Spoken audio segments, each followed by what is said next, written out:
Now let's discuss all of that. I'm joined now by Pastor Robert White. He's in Ferguson. He's with the Peace of Mind Church of Happiness and Clergy United. Pastor, thanks very much for joining us. So what's the most important lesson do you believe our viewers here in the United States, indeed viewers all over the world, should learn from what happened in Ferguson?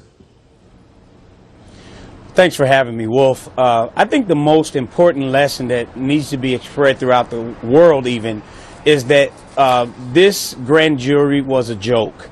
We have heard and seen testimony that has happened since then, and we've seen the failure of our government to protect us as citizens and taxpayers of this city.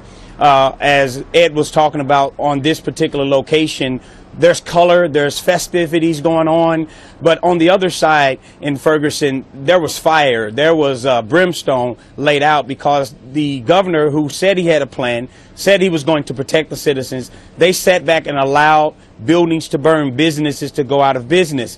And right now we have state troopers, we have National Guardsmen guarding buildings that are burned down, but where were they the first night? And so as much as we're talking about the Rams player who have supported us, and we're grateful for them for that, we're calling on all the professional players, lawmakers, anyone who is against injustice, against anyone, not just because it was an officer against a young black man, but it was an injustice done that continues to happen when we find a prosecuting attorney who goes in and gives false evidence and a system that has failed to protect its taxpayers.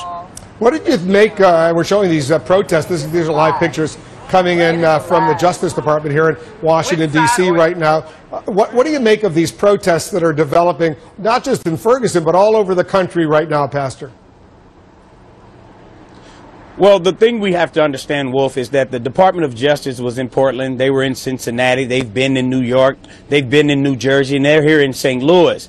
But what does it matter if this continues to happen throughout the country?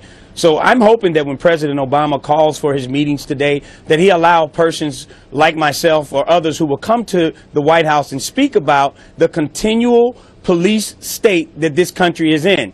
What good is it for the Department of Justice to be in various places, but this continues to happen?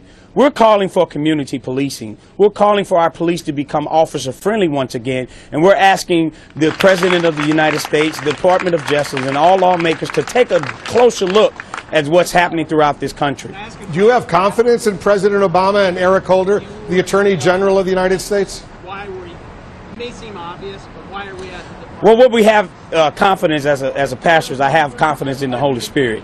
I have confidence that the good people of this country will come together and force those that we have elected to do the right thing, whether it's President Obama or the next president, because we understand that this wasn't broken in one day and it won't be fixed in one day.